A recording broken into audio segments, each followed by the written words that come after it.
HPV, or human papillomavirus, is a common virus that newly infects about 14 million Americans each year.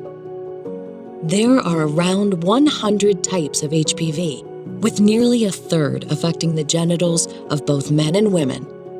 HPV can also lead to the development of cervical cancer. But did you know HPV is also linked to oral cancer?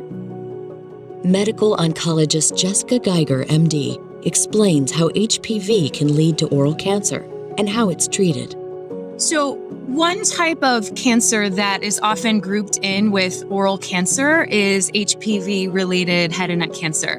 Now, HPV is an oral infection that poses a risk to developing cancer, specifically in the oropharynx, which is in the back of the throat. It involves the tonsils and the base of the tongue. And it's due to an oral infection caused by HPV. A note about HPV-related cancer: the most important way to prevent an HPV-related cancer is by far vaccination. So HPV vaccines have been well studied and approved for almost well over 10 years, 15 years. Very well known that HPV vaccines prevent not only genital warts and cervical cancer in women, but also head and neck cancer and HPV-related throat cancer. While the vaccines are approved for both men and women up to age 45, vaccination before exposure is the key. And so that's why we recommend that children are vaccinated around the age of 11 or 12 before they ever have any sexual contact or sexual activity.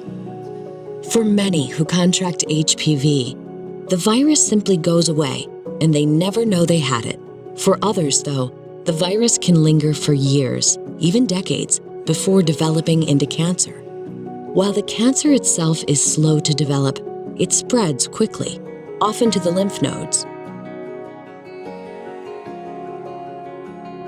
HPV-related throat cancers can also be hard to detect because symptoms overlap with other conditions.